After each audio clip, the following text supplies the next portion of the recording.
Отже, ми повертаємося в студію. Мене звуть Андрій Сайчук, це ефір громадського, вечірній ефір. Це ефір Дня жалоби за загиблими. За даними Міністерства охорони здоров'я, 82 активісти, учасники акцій протесту загинуло, власне, протягом цих майже 3 місяців протистояння. І більшість цих людей загинули насправді протягом однієї доби.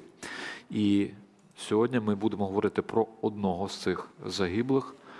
Це є Олександр Храпаченко, режисер, я так розумію, молодий режисер, 27-річний рівнянин. І в нас в студії є його друзі. Це є Сергій і Олена Паньківи. Добрий вечір. Добрий які вечір. Прийшли до нас для того, щоб розповісти, ким був Олександр і як він загинув. Розкажіть, я б хотів, би, щоб ми зараз були не сумними, щоб ми були зараз веселими, тому що, напевно, він зараз дивиться на нас зверху і сміється з цього всього, що зараз відбувається. Коли весь цей час, коли відбувалися ці всі події, я не знаю, я не хочу називати це ні революцією, ні ще чимось, тому що ми вже всі заплуталися в цих всіх ярликах, вже вони всі поперечіпали з одного боку на інший. Коли відбувалися ці події на вулицях Києва, воно все йшло догори, вгору десь, кудись від цього матеріального життя.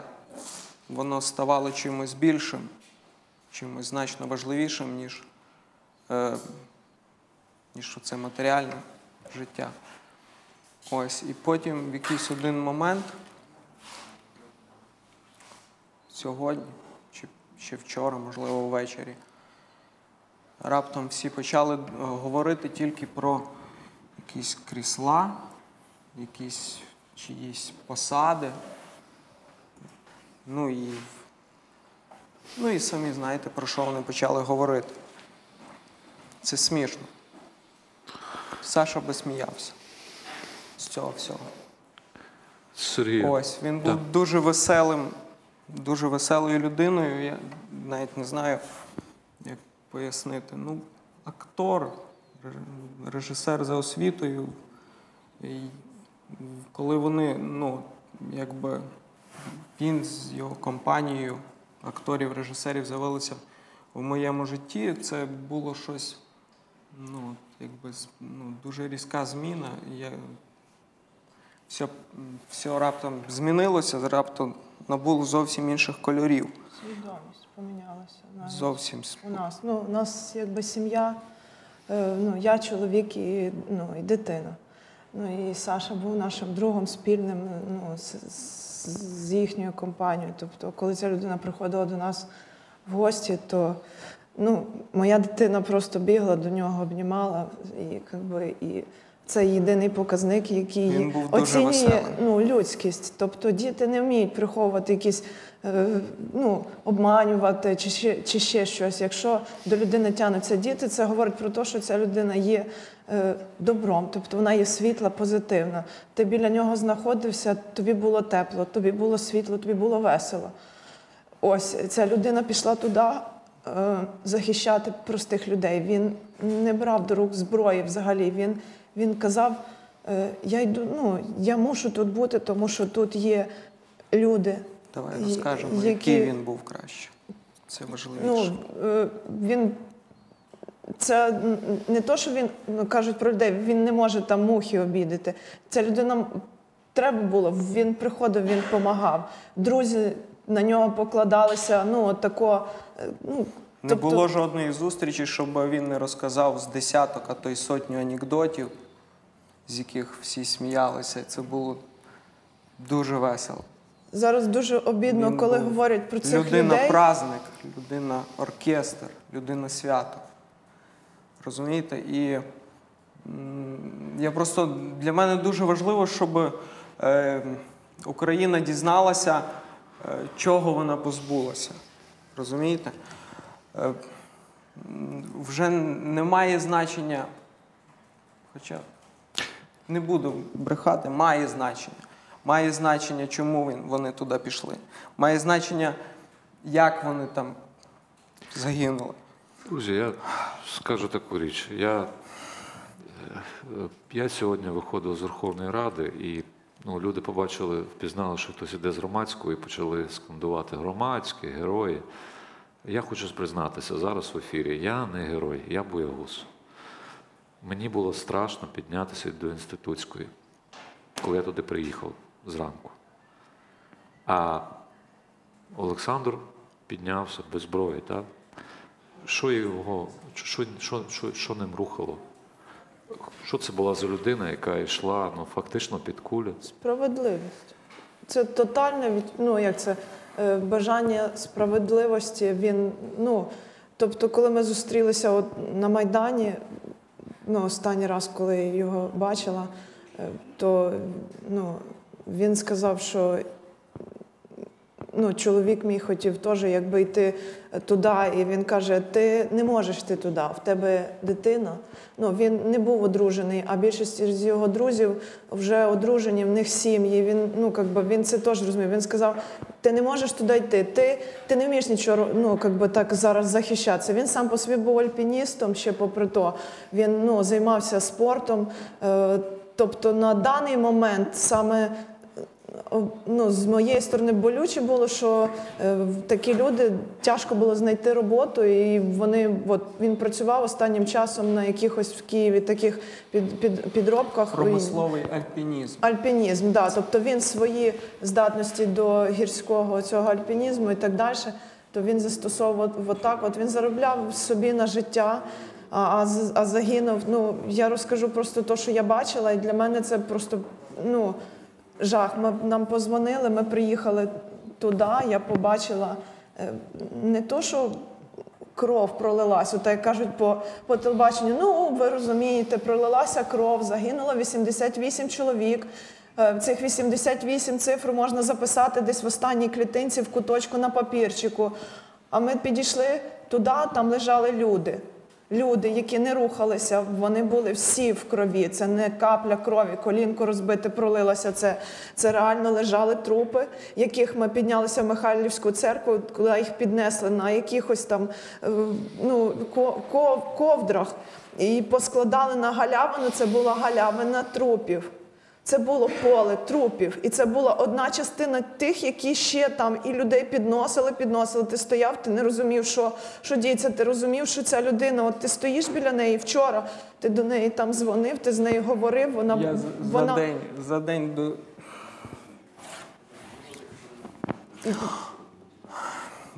Прострелено було, у нього особисто було прострелено око, тобто прицільно, влучно було вистрелено в голову. І той хлопчина, який розказував, як це сталося, він розказав, що вони стояли, патрулювали, вже, каже, не було такої якоїсь катастрофічної ситуації, ніхто не кидав коктейлі або ще щось. Тобто ми вже відходили, почулись постріли, ми залягли на землю. У них були тільки щити, бронежилети, і то, як кажуть ті самі, що на Майдані бронежилет закриває буквально отак, а все решта, тобто воно відкрите. І він від пострілів, каже, ми лягли, ми лежали, не рухаючись. І тут з-за бочки полетів коктейль, хтось там, і Саша припідняв буквально голову, секунду. Каже, він лежав отак і тільки розвернувся. І зразу ж влучив постріл і насмерть. Каже, людина отак тільки що була жива і зразу ж. І ти розумієш, наскільки та людина, яка сиділа і стріляла там, вона лишилася, вона жива, вона живе, вона буде жити з нами, вона буде жити серед нас. І я думаю, що він не один такий. І його зараз оправдовують їхні дії, говорячи те, що вони віддавали накази. Ніхто, жодній людині не може наказати вбити без суда і без слідства. Він через зрачок тої гвинтівки не міг визначити, яка це людина, вбивця, екстреміст. Зараз він не мав права через зрачок вирішувати долю людини. Це є жахливо просто-напросто. І, ніхто не захистив би нас, що ця людина, яка стріляла там, не поцілила би в якусь дитину, чи не поцілила б в якусь жінку, а чи просто йому би так захотілося, тому що він відчув жагу крові, і він би стріляв ще по комусь, а чи не пройшов би рік, і він не вийшов на нову якусь висотку і не вирішив повправлятися з своєю ж гвинтівкою на кшталт того, що я тут тоді це зробив і зараз це зроблю, і мені за це нічого не було тоді, тому що я виконував накази. Це не виправдання. Вбивству виправдань нема. Немає наказів. І ті, хто зараз знаходяться, ті ж самі військові, ті ж самі, вони мають в першу чергу зрозуміти, ніхто не мав права їх заставити так діяти. Абсолютно ніхто. Жодна людина відповідає сама за свої вчинки. Її руки відповідають, тільки вона відповідає за свої руки. Якщо вона бере в руки гвинтівку і вона націлює її на іншу людину, це не може бути виправдання цим діям. Я розумію, що складно про це казати, тим не менше, що би ви хотіли, щоб ця жертва не була марною? Що має статися, щоб ви, принаймні, не знаю, щоб то не було просто страта? Дивіться, зараз є ряд якихось таких традицій, незрозумілих, які звідкись взялися, чомусь всі вирішили, що вони правильні. Така, до прикладу, традиція, як хвилина мовчання. Я вважаю, що вона неправильна, ця традиція. Ми маємо не мовчати, ми маємо говорити, ми маємо кричати, щоб весь світ почув і дізнався про те, що відбулося. Життя – це цінність. Ось, на наступний день зранку ми прокинулися. Пішли на Майдан, ми пішли. Було дуже гарна погода. Ми якось так прокинулися, і знаєте, в мене особисто була якась така, наче як амнезія частково, знаєте, якось ти так, наче в воду опущений, і наче воно десь було в вісні, і якось все, наче стало добре, нормально стало. Потім ми поїхали на Майдан, бо на Майдані в цей час був мій брат двоюрідний. Я йому мав передати. Це не важливо. Ось, нам зателефонував друг Сашеньки. Вони поїхали якраз на похорон в Рівне. Відвозити його. Ось, і сказав, що з Інтеру зателефонували йому і сказали, щоб, можливо, хтось прийшов на Інтер, там розповів. Яка це була людина. Тобто розповісти про це. Нас це, звичайно, одразу насторожило. Ми всі знаємо. Ми всі бачили, що показував Інтер 3 місяці. Давайте не будемо, відверто вам скажу. Я вважаю, що це відбулося через брехню, через людську якусь байдужість. Ось. І дуже важливо, щоб зараз всі дізналися правду. І я вважаю, що абсолютно кожна людина має щось в душі, що дозволяє їй визначити, правду їй говорять чи брехню. І дуже важливо, щоб ми поширювали цю правду настільки широко, щоб жодна людина з будь-яким затьмареним розумом не змогла не зрозуміти того, що відбулося, і не змогла сказати, що це брехня. Ось, і ми прийшли на цей Інтер, фактично там це відбувалося. Було прямий ефір ток-шоу. І відповідно, там були запрошені якісь гості.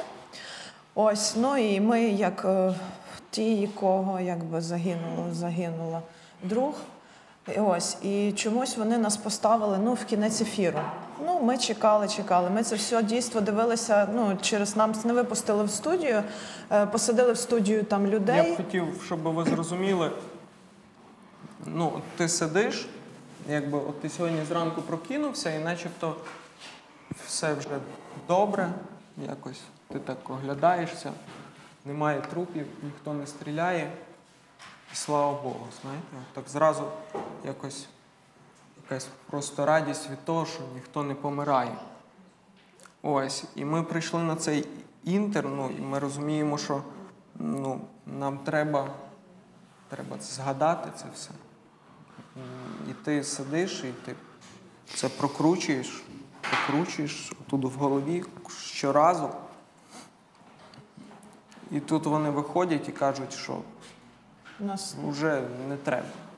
У нас Уже не це вистачає все- ефіру. Не вистачає ефіру на... Що вас навіть не пустили в ефір? Нас не пустили, Я потім думаю, ми... що якщо у вас, напевно, буде можливість в контактах знайти, там є виступ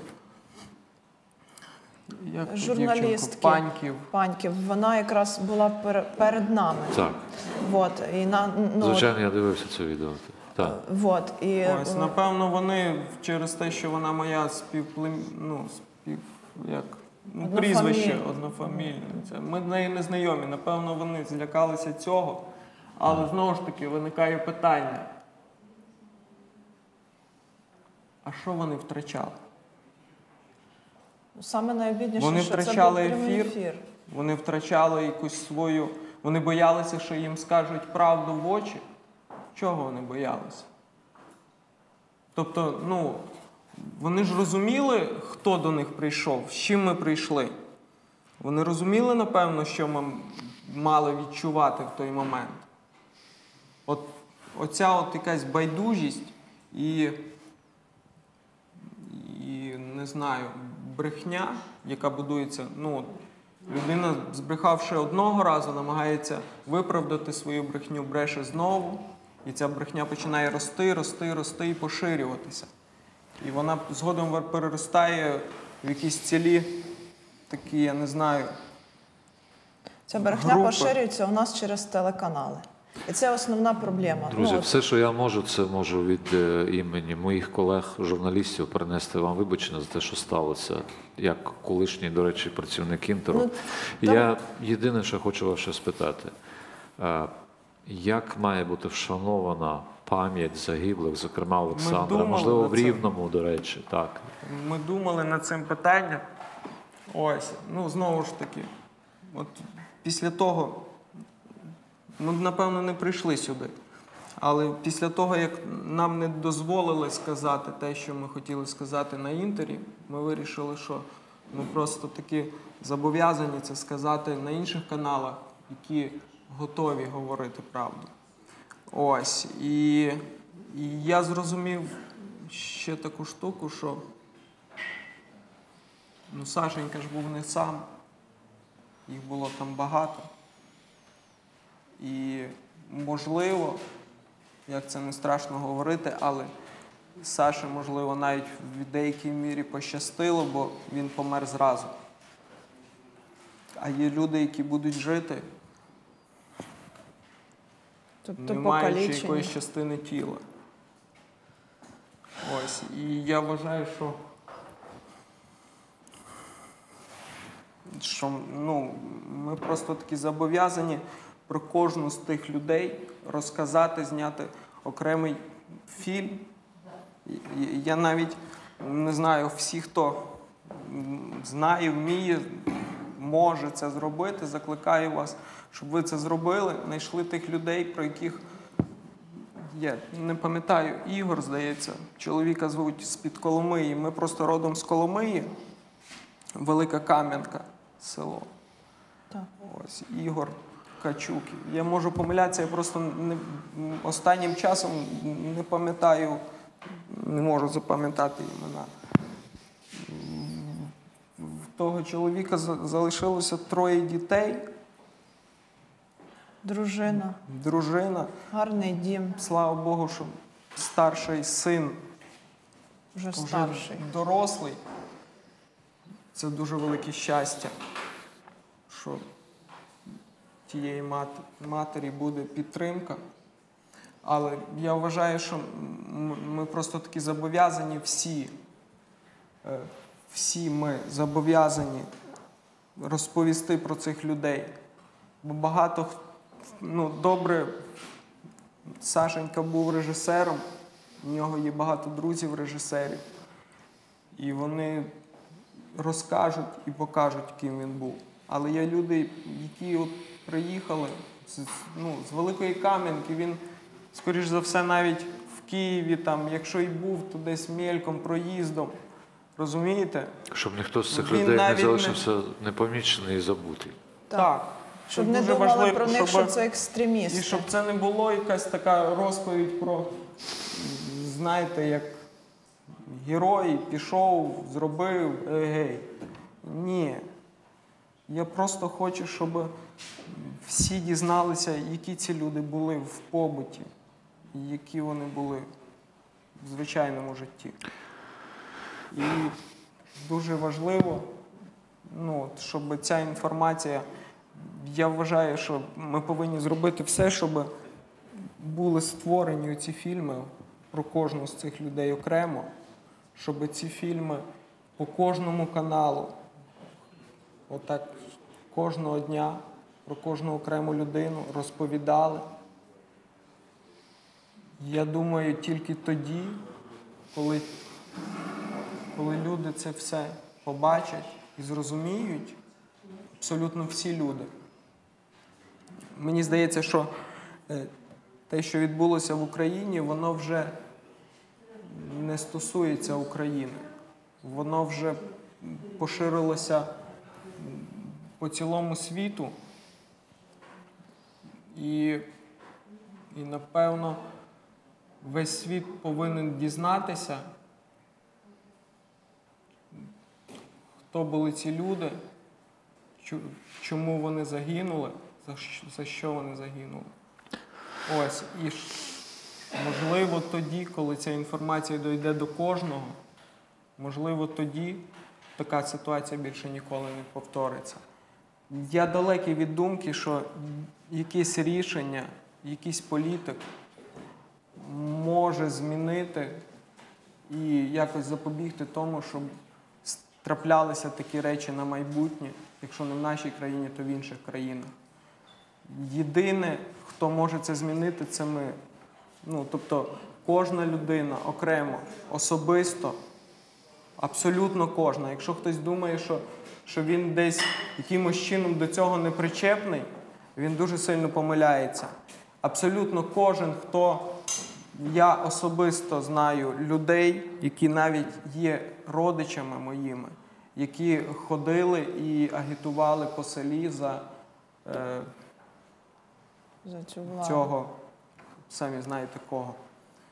Ось. І я вважаю, що кожен, хто проголосував, кожен, хто не проголосував, кожен, хто агітував, кожен, хто бачив, чув і не розповів, кожен несе відповідальність за те, що відбулося. Знаєте, навіть я відчуваю відповідальність, тому що я розумію, що і кожен з нас міг бути на місці Олександра, кожного з тих, хто загинув. Саме так. За день до цього я був це було якраз тоді, коли ці всі військові, вони почали гнати людей по Інститутській, по Грушевського, до Майдану зганяти. В цей день я якраз вийшов, тобто я не виходив щодня на Майдан. Ось, це теж, напевно, в цьому є якась і моя провина, що в мене чомусь знаходилися якісь начебто важливіші справи, які насправді нічого не варті. Ось. І в цей день я вийшов на Майдан. Ось. І цілу ніч був на Майдані, але ще перед тим Беркут погнав людей на Майдан. І він залишився отут, на цьому пагорбі, де Інститутська піднімається під міст. Ось, і я стояв, от він стояв, Беркут стояв на пагорбі отут, а я стояв отут на тротуарі і дивився туди от в обличчя їм. І знаєте, от я не бачив там людей. Я намагався побачити там живу людину, яка, ну от, намагався уявити, як він там, в нього є мама, тато, напевно, є. Ось, намагався уявити, як він там стоїть, що він думає. І я не зміг уявити такої людини. Я просто, вони, от, це, напевно, теж якась така проблема пережитків минулого, що їх всіх одягнули в оці чорні костюми, оце от повдягали на них оце все. І вони вже не виглядали людьми. Ти вже дивишся на них, а це просто якийсь ворог, це не людина. Ти намагаєшся побачити в ньому людину, але ти її там не бачиш. Я намагався, ну, знаєте, ти дивишся, дуже часто знайомих впізнаєш там по манері, по поставі. Я намагався, ну, от, побачити якісь людські в них оці риси. Ну, звичайно, я не бачив там очей здалеку, але я намагався щось у них побачити. Я намагався, можливо, що вони мене побачать. Якось в мене була якась така, знаєте, віра в то, наївна віра, що якщо я подивлюсь на них, а вони подивляться на мене, ми зрозуміємо, що це все не варте того, заради чого воно відбувається. І, можливо, того штурму не буде. Саме в цей момент я, ну... Але не ці люди вирішували, буде штурм чи ні. Їм віддавали тільки накази. Я розумію, що... Ну, як вам сказати? Зараз вони можуть цим виправдовуватись, звичайно. Але, ну, я знаю, я вчу свою дитину, що мене так вчили. Я відповідаю за свої вчинки сама. Якщо тобі тут, ти розумієш, що тут тобі прийдеться робити щось таке, яке не співпадає з життєвими цінностями, ти можеш розвернутися і піти. Тобто світ взагалі, ну, земна куля настільки великий, що ти можеш себе знайти в різних сферах. Тобто ти можеш стати землеробом, ти можеш стати письменником, ти можеш почати малювати. Цьому всьому можна навчитися. Світ не обмежується тим, що тобі віддали наказ, і на цьому все, залишаєшся от ти і наказ. Отут є, бачите, ще один така штука. Я довго над цим думав. В нас є страх всіх. У всіх, я не знаю, чи це стосується тільки українців, чи, можливо, це стосується взагалі всіх людей. Діти приходять в школу, вони бояться вчителів. Ми приходимо в якісь там ЖЕКи і боїмося тих людей, які там сидять, що вони нам не дадуть якусь справку. Ми боїмося тих міліціонерів, ми боїмося їх. Я вам серйозно кажу. Я от, коли проходив десь в Києві, по вокзалу і бачив їх оці шайки, я їх боюся, розумієте? Я не знаю, чому. Так не повинно бути, насправді. Так не повинно бути. Ми хочемо цього, що в новій Україні, і ми хочемо, щоб нова Україна була, правда? За це ж люди віддали життя. Я вам скажу, мені так здається, що тут ситуація двобічна. З одного боку, ми боїмося, вони як собаки, знаєте. Тобто, ти їх боїшся, вони відчувають це, що ти їх боїшся, і вони на тебе починають нападати. Вони відчувають оцю твою якусь страх. І от зараз я вважаю, що це якийсь страх перед владою, страх перед якимись чиновниками, страх перед якимись цими всіма, я не знаю, оцими всіма. Системою, так. Він є також частиною, в якійсь мірі винним в тому, що це відбулося. І зараз ми повинні цей страх в собі перебороти. Ми повинні зрозуміти, що абсолютно, знову ж таки, Один момент був такий, от під час цього штурму, коли він все-таки почався, почали летіти з глобуса коктейлі Молотова, почали горіти палатки отут, тут біля самого глобуса. Ось, і вибачте, плутаються думки. Перед штурмом я зателефонував до Сашеньки, це дуже важливий момент. Я зателефонував йому, і сказав, що запитався, де він. Сказав, що давай, може, якось зустрінемося, поговоримо. На що Саша мені сказав, тобто я з його тону зрозумів, що йому зараз не до мене. Тобто, що вони зайняті. І було насправді дуже моторошно відчуття, тому що перекрили метро. Дружина телефонує і каже, що їх на Олімпійській вигнали з метро, а ми живемо на Оболоні. Нічого ніде не їде. Дружина десь з дочкою на Олімпійській не може добратися додому. Я тут на Майдані бачу, і от ти стоїш на Майдані і бачиш, що цих всіх, це навіть не юнаки, це більше діти. Я вважаю себе не старим, а там реально люди по 18 років, а то й молодші. І ти розумієш, що отам стоїть ота зграя в тих чорних костюмах, а тут оці люди, і немає якоїсь, немає кому це все зупинити, якось запобігти цьому всьому. Тим не ти менше, розумієш, що може відбутися. Тим не менше, насправді, такі хлопці, як Олександр, вони і зупинили це все. Давайте нагадаємо ще раз, у нас є відео, якою людиною був Олександр. У нас є відео його власне, оскільки він займався альпінізмом. Так? Я дуже дякую Сергію, Олені за те, що ви прийшли в нашу студію, розповіли. Я розумію, що це важко.